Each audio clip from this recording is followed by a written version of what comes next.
Hello. तो पिछले class में हम लोग जो है सो इलेक्ट्रिक करंट और types of electric current, current density ये सब पढ़ चुके थे, ठीक है। जिसमें करंट के बारे में क्या चीज़ बतलाए थे कि विद्युत धारा, इलेक्ट्रिक करंट, विद्युत धारा वो क्या होता है, कोई भी कंडक्टर से, यहाँ ध्यान समझिए, इलेक्ट्रिक करंट क्या है, फिर से हम रिपीट कर रहे हैं कि कोई भी कंडक्टर से जब चार्ज फ्लो कर रहा है, चार्ज के फ्लो करने का अर्थ हुआ कि किसी का फ्लो करना, इलेक्ट्रॉन का फ्लो करना। तो कोई भी कंडक्टर से, कोई भी चालक से जब इलेक्ट्रिक चार्ज फ्लो करता है एक निश्चित डायरेक्शन में, या इलेक्ट्रॉन फ्लो करता है, तब इस स्थिति में जो इससे प्रवाहित हो रहा है उसी को कहा गया इलेक्ट्रिक करंट। कब? जब ये चार्ज या इलेक्ट्रॉन जो है सो फ्लो कर रहा है। कैसे? पर यूनिट टाइम, यानी कि I इक्वल टू फॉर्मूला आया था Q/T। प्रति इकाई समय में जितना इलेक्ट्रिक चार्ज फ्लो कर रहा है वही हो गया वहाँ पर electric current. Per unit time में चार्ज का वैल्यू अगर ज़्यादा है, अधिक है, तो इलेक्ट्रिक करंट का भी वैल्यू ज़्यादा होगा। चार्ज का वैल्यू कम है तो इलेक्ट्रिक करंट का ही वैल्यू कम होगा। अब सवाल ये उठ रहा है कि ये चार्ज के फ्लो करने का अर्थ, चार्ज तो वैसा कुछ होता नहीं है। चार्ज है क्या? इलेक्ट्रॉन घट गया या बढ़ गया, इलेक्ट्रॉन ही है मेन रूप से चार्ज। इलेक्ट्रॉन के पास चूंकि चार्ज होता है इसलिए इलेक्ट्रॉन को ही चार्ज बोला गया है, और चार्ज वैसा कुछ होता नहीं है। एक इलेक्ट्रॉन, अगर एक इलेक्ट्रॉन यहाँ से यहाँ तक फ्लो कर गया, यानी कि आप कह सकते हैं कि 1.6 इंटू 10⁻⁻19 कूलम चार्ज जो है, सिर्फ मैग्नीट्यूड में 19 कूलम चार्ज जो है सो यहाँ से यहाँ तक फ्लो किया। इसका मीनिंग यही होता है, चार्ज के फ्लो करने का मीनिंग यही है कि अगर एक इलेक्ट्रॉन यहाँ से यहाँ तक पहुँचा, यानी कि 1.6 इंटू 10⁻⁻19 कूलम, यानी कि 1.6×10⁻⁻19 कूलम चार्ज जो है सो यहाँ से यहाँ तक पहुँचा। एक सेकेंड में अगर 10 इलेक्ट्रॉन फ्लो कर रहा है, 10 इलेक्ट्रॉन यहाँ से यहाँ तक आ रहा है, तो आप कह सकते हैं कि एक सेकेंड में जो है सो इलेक्ट्रिक चार्ज फ्लो हुआ है इतना इंटू 10, ठीक है। और उसी को बाई टी कर दीजिएगा, बाई टी यानी कि कितना, 1 सेकेंड, यही हो गया क्या चीज़, इतना जो भी इसका वैल्यू आएगा उतना एम्पियर करंट पास हो गया, ठीक है। तो चार्ज का फ्लो होने का अर्थ हुआ इलेक्ट्रॉन का फ्लो होना, और इलेक्ट्रॉन के पास चूंकि चार्ज होता है इसलिए हम लोग बोल देते हैं कि यहाँ पर चार्ज फ्लो हो रहा है, मतलब इलेक्ट्रॉन फ्लो हो रहा है, ठीक है। मोटा मोटी अब यही समझना है कि कोई भी कंडक्टर से क्या हो रहा है, एक छोर से दूसरे छोर तक किसका प्रवाह हो रहा है, कौन चीज फ्लो कर रहा है, इलेक्ट्रॉन। अब कंडक्टर से ही क्यों, नॉन कंडक्टर से, सेमीकंडक्टर से क्यों नहीं? तो इसका आंसर हम शुरू में ही दे चुके हैं कि कंडक्टर के पास चूंकि फ्री इलेक्ट्रॉन होता है, एक कंडक्टर है, ध्यान से समझना है, एक कंडक्टर है जिसके पास होता है फ्री इलेक्ट्रॉन, मुक्त इलेक्ट्रॉन, ठीक है। कोई भी चालक के पास होता है मुक्त इलेक्ट्रॉन, जो कि कुचालक में नहीं रहता है। मुक्त इलेक्ट्रॉन का अर्थ हुआ कि ये जो है सो नाभिकीय बंधन से मुक्त है, इसका जो इसका अपना जो एटॉमिक बॉन्ड है, जो एटम से उसका बंधन है, परमाणु से उसका बंधन है, या नाभिक से जो बंधन है वो मुक्त है, उसका ज़्यादा स्ट्रॉन्ग बंधन नहीं है, ठीक है। इस स्थिति में क्या होता है कि ये जो कंडक्टर हुआ इससे बहुत सारा एटम होगा, करोड़ों की संख्या में होगा, आप लोग निकाल सकते हैं इसका वैल्यू।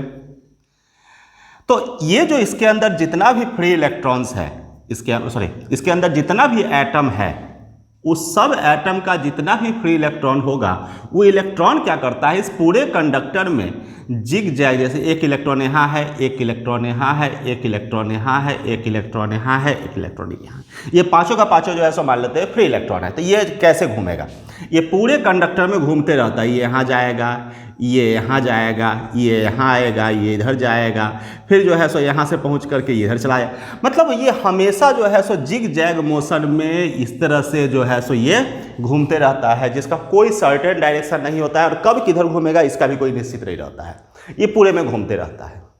कौन सा इलेक्ट्रॉन, कौन सा इलेक्ट्रॉन, मुक्त इलेक्ट्रॉन, फ्री इलेक्ट्रॉन घूमते रहता है। जब ये पूरे कंडक्टर में घूम रहा है तो अब घूमना यानी कि इलेक्ट्रॉन का फ्लो करना, रोटेट करना।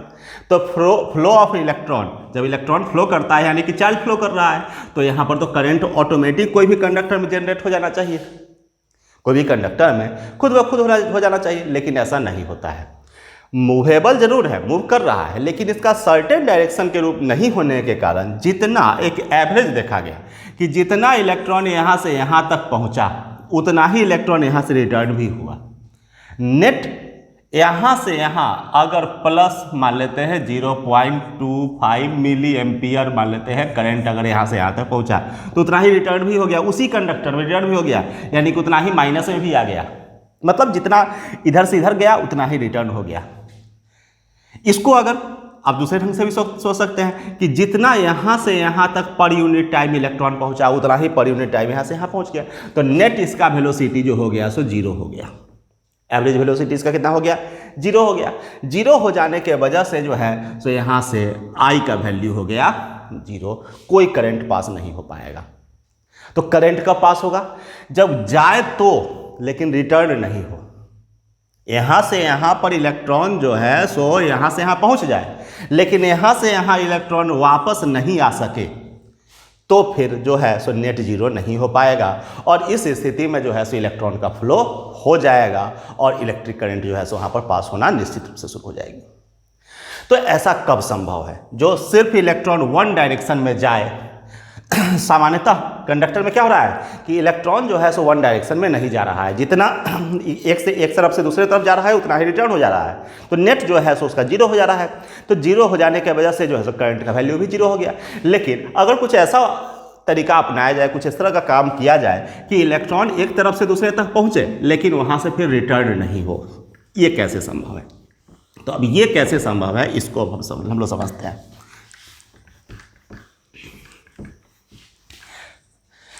चले आप लोग कॉपी पेन सब निकाल लीजिएगा। अब यहाँ ध्यान दीजिए, इसको हम लोग कैसे संभव है ये देखते हैं। अगर कोई कंडक्टर, आप तो यहाँ तक समझ चुके हैं कि इसके अंदर फ्री इलेक्ट्रॉन है। कोई भी कंडक्टर के अंदर जो होता है सो फ्री इलेक्ट्रॉन होता है, और इलेक्ट्रॉन क्या करता है? जिग जैग मोशन में जाते रहता है, इधर से उधर घूमते रहता है। अगर इसको हम इलेक्ट्रिक फील्ड इस पर अप्लाई कर दें, जिसका डायरेक्शन हम दे देते हैं, चलिए इधर से इधर दे देते हैं। इलेक्ट्रिक फील्ड का डायरेक्शन इधर से इधर, जाहिर सी बात है कि इधर होगा पॉजिटिव, इधर होगा निगेटिव, तभी इधर इलेक्ट्रिक फील्ड इधर से इधर की ओर बन रहा है। अब इसके अंदर जो जैसे ही इस कंडक्टर को इलेक्ट्रिक फील्ड के अंदर डाल दिए, अब क्या होगा? अब क्या स्थिति होगी अंदर में? इलेक्ट्रिक फील्ड के अंदर डालने का अर्थ हुआ इधर से इधर अगर फील्ड का डायरेक्शन इलेक्ट्रिक फील्ड का डायरेक्शन है, मतलब इधर पॉजिटिव है इधर निगेटिव है, ठीक है। अब यहाँ पर इसके अंदर जो फ्री इलेक्ट्रॉन है जो कि पहले जिग जैग मोशन में घूम रहा था, तितर बितर स्थिति में घूम रहा था, इलेक्ट्रिक फील्ड अप्लाई होने के वजह से फिर क्या हुआ? इधर माइनस है, यानी कि इधर माइनस, इधर हो गया प्लस। इलेक्ट्रॉन के पास कौन सा चार्ज? Negative charge.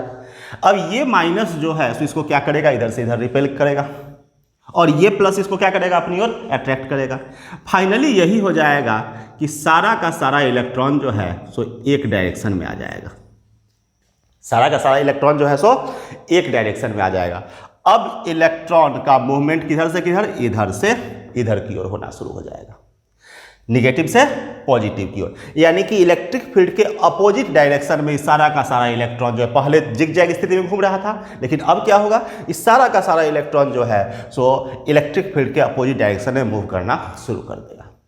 लेकिन रुकिए, ऐसे नहीं मूव करेगा। अब इसके अंदर परेशानी होती है। क्या परेशानी है? देखिए, ये इलेक्ट्रॉन इसके अंदर इतना ज़्यादा मात्रा में होता है कि फ्रीली ये मूव नहीं कर पाता है, यहाँ से यहाँ तक बहुत आसानी से मूव नहीं कर पाता है। होता क्या है? अब हम एक एक स्टेप करके हम बात कर रहे हैं। चलिए, क्या हुआ?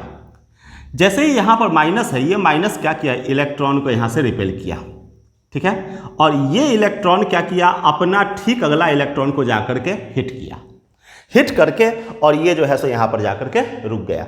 फिर पीछे से इलेक्ट्रॉन आया, कंडक्टर का उधर का जो छोर है उधर से इलेक्ट्रॉन आया, फिर वो क्या करेगा? इसको हिट करेगा, वो अपनी जगह पर जाकर के रुक जाएगा। और ये क्या करेगा? ये आगे बढ़ेगा, ये अगला वाला को हिट करके फिर ये यहाँ पर पहुँच करके रुक जाएगा। हम पोजीशन दिखा दे रहे हैं। ये पहला पोजीशन है, पहला पोजीशन में पहुँचा, उसको वहाँ पर जो था उसको हिट कर दिया, उसको आगे की ओर पुश कर दिया और वो भाग गया, वो अपने उस जगह पर चला गया और वो जो है सो आगे पहुँच गया।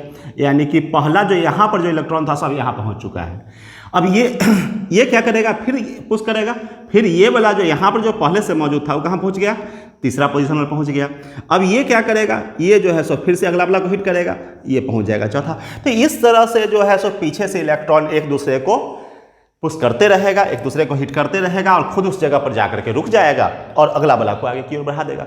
ये जो है सो कॉलिजन आप लोगों को याद होगा, कॉलिजन में इस तरह का बतलाए थे, जो जब इसमें जब दो ऑब्जेक्ट का मास और वेलोसिटी, मास अगर सेम रहता है और अगर टोटली कंजर्व रहता है, कहते हैं इलास्टिक, परफेक्टली इलास्टिक कॉलिजन होता है, तो उस कंडीशन में जो है तो इस तरह की घटना घटती है, जिसमें हम एग्जांपल दिए थे कि अगर मान लेते हैं कोई शीशा का कोई गोली है, ये जाकर के इसको हिट करेगा तो ये इस जगह पर जाकर रुक जाएगा और ये जो है सो आगे की ओर बढ़ जाएगा, किसके, इसके वेलोसिटी से। वही स्थिति यहाँ पर भी है, पीछे आया, इसको हिट किया और खुद जो है सो वहाँ पर रुक गया और ये फिर आगे की ओर बढ़ गया। यही प्रक्रिया चलते रहती है यहाँ से यहाँ तक। अगला को हिट किया, आगे हिट किया और फिर खुद जाके रुक गया, फिर वो आगे हिट किया, खुद जाके रुक गया, फिर पीछे से आ रहा है, पीछे से हमको हिट किया, वो अपने हमारी जगह पर चला गया और हम आगे चले गए। तो ये प्रक्रिया चलते रहती है पूरे कंडक्टर में यहाँ से यहाँ तक। तो आखिर इलेक्ट्रॉन मूव तो कर रहा है, इलेक्ट्रॉन मूव करना शुरू कर दिया। मूव जैसे ही करना शुरू कर दिया तो इलेक्ट्रॉन का मूवमेंट आगे की ओर बढ़ा, यानी कि फ्लो होने लगा चार्ज। ठीक है, किस में, पर यूनिट टाइम में। बस यही बन गया क्या चीज, करंट। ये तो समझ चुके हैं, ऐसा ही करंट होता है। करंट फ्लो होने का कारण भी आप लोग समझ चुके कि यही कारण से इलेक्ट्रिक फील्ड अप्लाई किया जाता है, जिसके कारण से करंट फ्लो होना शुरू हो जाती है। चलिए, अब जब मूवमेंट किया, जब इलेक्ट्रॉन यहाँ से यहाँ तक पहुँचा तो इसका कुछ वेलोसिटी होगा, कुछ वेलोसिटी से जाएगा। तो यहाँ से यहाँ तक जिस वेलोसिटी से जा रहा है उसको बोला जाता है ड्रिफ्ट वेलोसिटी। आप लोग हेडिंग दे दीजिएगा, ड्रिफ्ट वेलोसिटी। बहुत इंपॉर्टेंट पॉइंट है, थोड़ा सा डेरिवेशन है इसमें। ड्रिफ्ट वेलोसिटी अनुगमन वेग या अपवाह वेग, अनुगमन वेग या अपवाह वेग। ड्रिफ्ट वेलोसिटी हिंदी में लिखिएगा अनुगमन वेग या अपवाह वेग। चलिए, तो ये ड्रिफ्ट वेलोसिटी क्या हुआ, अनुगमन वेग क्या हुआ, इसको हम लोग समझते हैं कि कोई भी कंडक्टर के भीतर ये जो इलेक्ट्रॉन का जो वेलोसिटी है, लेकिन ये वेलोसिटी तो कंटिन्यूअस है नहीं, रुक रुक करके जा रहा है, लगातार तो हो नहीं रहा है।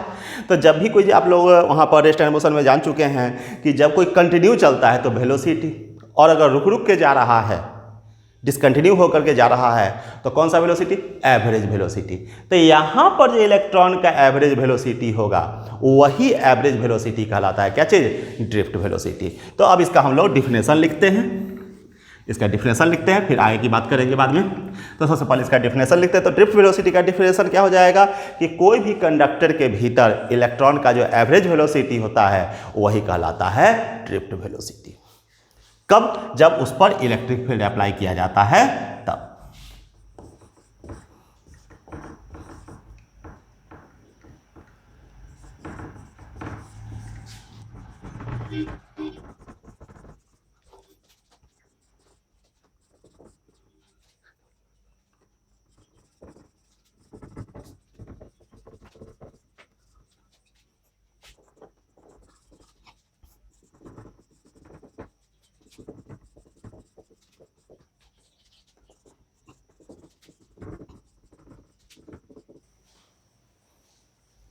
हाँ, लिखिएगा, जब किसी चालक को विद्युतीय क्षेत्र में रखा जाता है तब उसके भीतर मुक्त इलेक्ट्रॉनों के औसत वेग को अनुगमन वेग या अपवाह वेग कहते हैं। ठीक है, आगे लिखिएगा, इसे VD से सूचित किया जाता है, इसे VD से सूचित किया जाता है। आगे लिखिएगा, इसका मान या अनुगमन वेग का मान 10 के पावर -4 मीटर पर सेकेंड होता है। ठीक है, तो ये हुआ हमारा ड्रिफ्ट वेलोसिटी। अब इसका है डेरिवेशन। ठीक है, तो अब चलिए इसके डेरिवेशन पर आते हैं।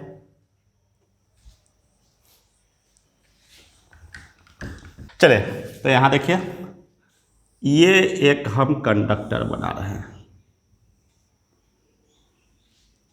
ठीक है, ये एक चालक बना रहे हैं जिसके अंदर ये सब जो है सो फ्री इलेक्ट्रॉन है। हम जिगजैग नहीं, हम स्ट्रेट ही दिखा दे रहे हैं। ठीक है, इधर से इधर की ओर दिखाए हैं, नहीं उल्टा करके दिखाना पड़ेगा, क्योंकि इलेक्ट्रिक फील्ड हम इधर से इधर लगाएंगे।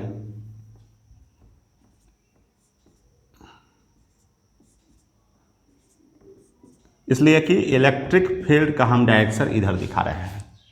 इलेक्ट्रिक फील्ड जब इधर दिखाइएगा तो इसका अपोजिट हो जाएगा, क्योंकि इधर का दिखाने का अर्थ रहता है इधर पॉजिटिव इधर निगेटिव, ठीक है। तो उसके अपोजिट में ये मूव करेगा। तो हमेशा ध्यान रखना है कि इलेक्ट्रॉन का जो वेलोसिटी होता है, इलेक्ट्रॉन का जो ड्रिफ्ट वेलोसिटी होता है या उसका मोशन का डायरेक्शन जो होता है, दिशा जो होती है, वो जो होता है इलेक्ट्रिक फील्ड के अपोजिट साइड में होता है। क्लियर है? तो आप लोग फिगर ड्रॉ कीजिए, उसके बारे में 2 लाइन लिख देते हैं।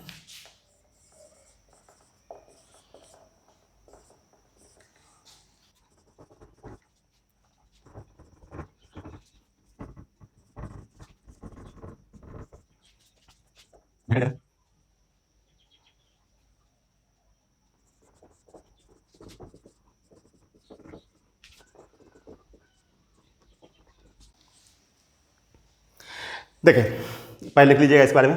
माना कि एक चालक को बाह्य विद्युतीय क्षेत्र वेक्टर ई में रखा गया है। आगे लिखिएगा मुक्त इलेक्ट्रॉनों पर लगा या मुक्त इलेक्ट्रॉनों पर आरोपित बल vector F equal to minus E vector E. अब इसका क्या अर्थ है, इसको थोड़ा समझते हैं। देखिए, एफ इक्वल टू होता है, चलिए पहले इसे छोड़िए, एफ इक्वल टू होता है ई क्यू चाहे क्यू ई, क्यू यानी कि चार्ज, क्यू का अर्थ हुआ चार्ज, और ई हो गया उसका इलेक्ट्रिक फील्ड, मतलब उस पर जो आप इलेक्ट्रिक फील्ड अप्लाई किए हैं वो हो गया उसका इलेक्ट्रिक फील्ड, और एफ हुआ फोर्स।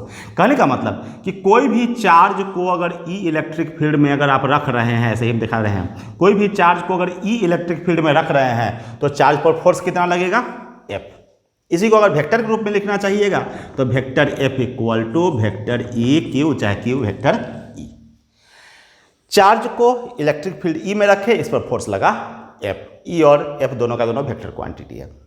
अब वही चार्ज जो है यहां पर चार्ज के रूप में क्या चीज मूव कर रहा है, इलेक्ट्रॉन, और इलेक्ट्रॉन वास्तव में चार्ज का ही है। तो ये जो है वही चार्ज के जगह पर हम लिख दिए क्या चीज, ई, इलेक्ट्रॉन, ठीक है।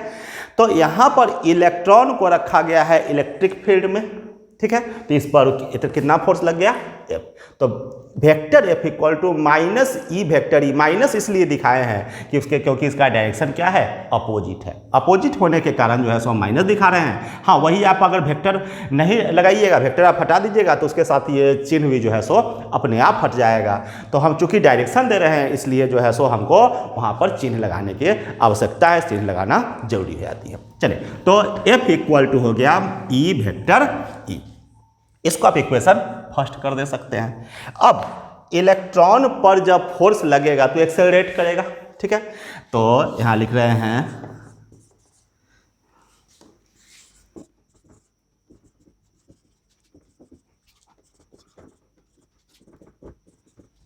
लिखिए जब इलेक्ट्रॉन ए त्वरण से त्वरित हो जाता है तब F vector F equal to M vector ए।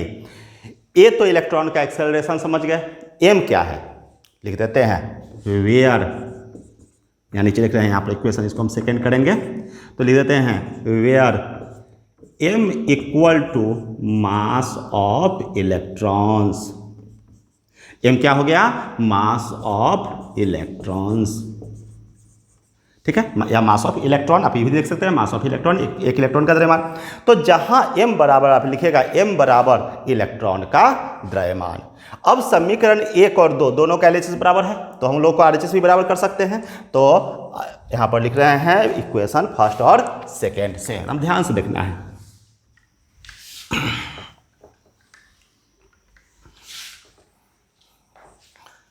तो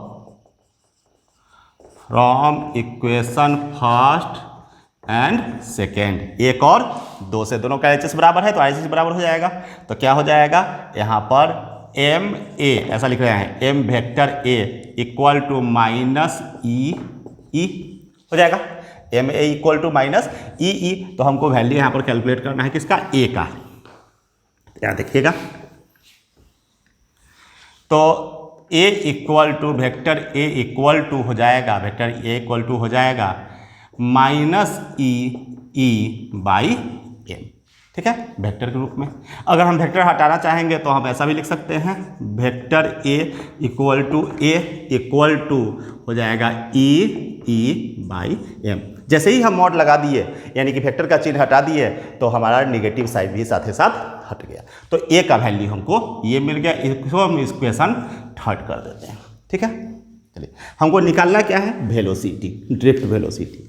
हमको जो है सो वेलोसिटी निकालना है कि किस वेलोसिटी से इलेक्ट्रॉन यहाँ से यहाँ आ रहा है। चलिए इसको आप लोग नोट कर लीजिए। अब आगे बढ़ते हैं।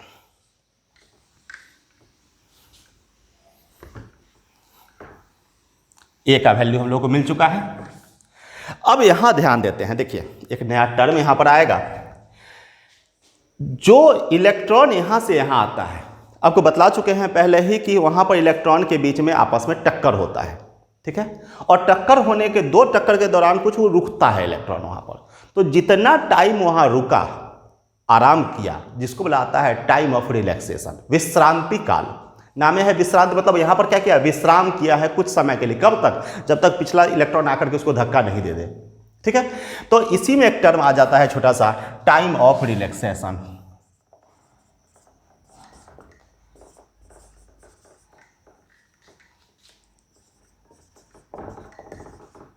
हिंदी में लिखिएगा विश्रांत काल, टाइम ऑफ रिलैक्सेशन, हिंदी में विश्रांत काल। चले तो इसको हम ये हटा ही देते हैं। टाइम ऑफ रिलैक्सेशन हिंदी में विश्रांत काल। विश्रांत काल क्या हुआ कि दो इलेक्ट्रॉनों के, किन्हीं दो इलेक्ट्रॉनों के टक्करों के बीच, किन्हीं दो इलेक्ट्रॉनों के टक्करों के बीच का जो समय अंतराल होता है उसी को कहा जाता है टाइम ऑफ रिलैक्सेशन। तो लिख देते हैं इसका डिफिनेशन। किसी चालक के भीतर किन्हीं दो इलेक्ट्रॉनों तथा आयनों के क्रमागत टक्करों के बीच का लगा समय अंतराल विश्रांत काल कहलाता है। ठीक है, आगे लिखिएगा इसे टाउ, इसको टाउ पढ़ा जाता है, इसे टाउ, टॉर्क का जो सिंबल होता है, इसे टाउ से सूचित किया जाता है। ठीक है, इसको नोट कर लीजिए। अब जो है सो हम आगे बढ़ते हैं। इसका हमको अब काम आ रहा है, इसको हम साइड में लिख देते हैं। A = E/m। चलिए अब जो है सो यहाँ ध्यान दीजिए, हमको निकालना है वेलोसिटी। तो V = होता है U + AT। ठीक है, तो U यानी कि इनिशियल वेलोसिटी। तो इनिशियल जैसे हमें स्टार्ट हुआ उस समय तो उसका वेलोसिटी 0 था। और A = वाला E/m और T टाइम, कितना टाइम ले रहा है, विश्रांत काल, टाउ। T = हो जाएगा टाउ। तो हम अगर इसमें वैल्यू, और V = क्या चीज, ड्रिफ्ट वेलोसिटी Vd। तो हो जाएगा Vd = U का वैल्यू तो 0, तो A का वैल्यू कितना हो जाएगा, E और T के जगह पर टाउ/m। यही हुआ हमारा ड्रिफ्ट वेलोसिटी का फॉर्मूला। ठीक है, इसको आप लोग नोट कीजिए। ठीक है, चलिए तो अब हम लोग ड्रिफ्ट वेलोसिटी समझ गए, इसका फॉर्मूला हम लोग को मिल गया।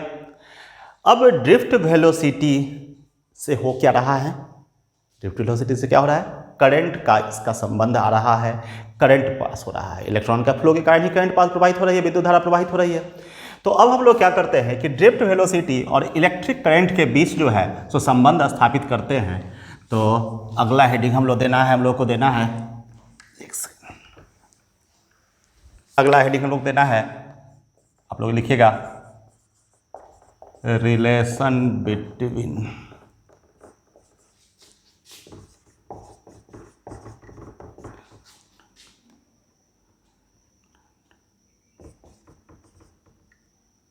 ऐसा लिखते हैं।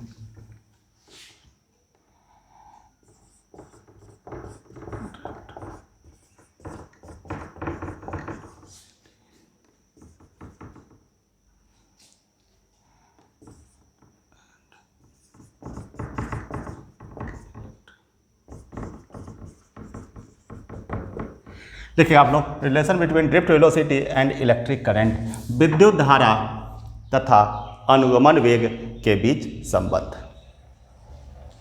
विद्युत धारा तथा अनुगमन वेग के बीच संबंध। यहाँ देखिए, ये एक कंडक्टर ले रहे हैं, एक चालक ले रहे हैं। ये एक चालक है, ठीक है। इसके अंदर हम इलेक्ट्रॉन जो है सो हम स्ट्रेट ही हम दिखा दे रहे हैं, इसका ड्रिफ्ट वेलोसिटी दिखा रहे हैं। इसका लेंथ है L, क्रॉस सेक्शनल एरिया है A, और इस पर अप्लाई किया गया इलेक्ट्रिक फील्ड E। अब लोग फिगर ड्रॉ कीजिएगा।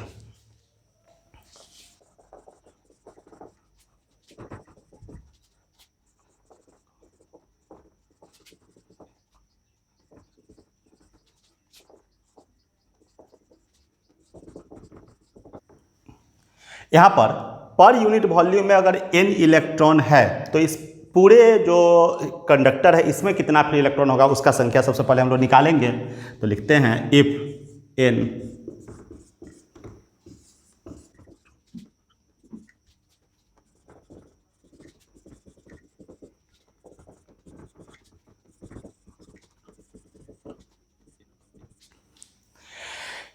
लिखेगा यदि प्रति इकाई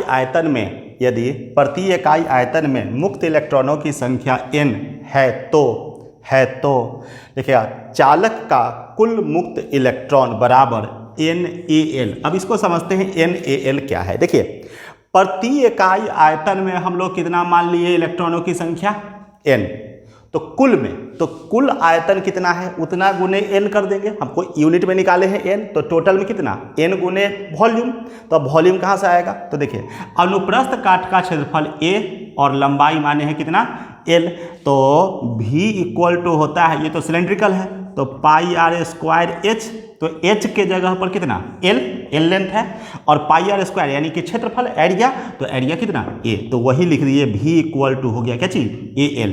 और टोटल नंबर ऑफ इलेक्ट्रॉन कितना तो होता है टोटल नंबर ऑफ इलेक्ट्रॉन यानी कि n गुने v, तो n गुने v के जगह पर कितना लिख दिए n into AL।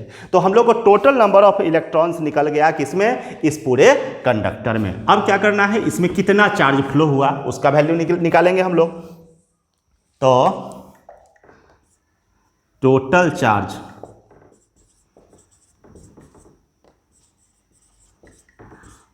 Flow in a conductor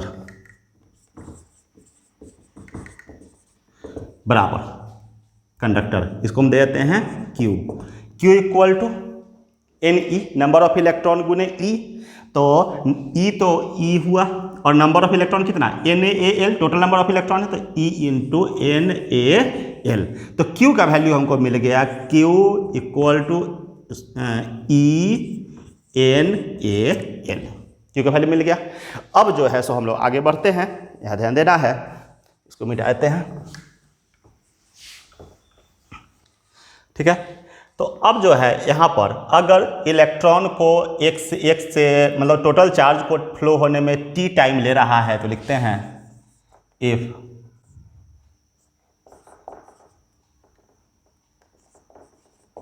time taken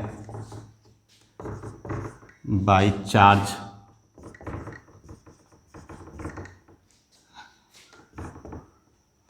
to cross the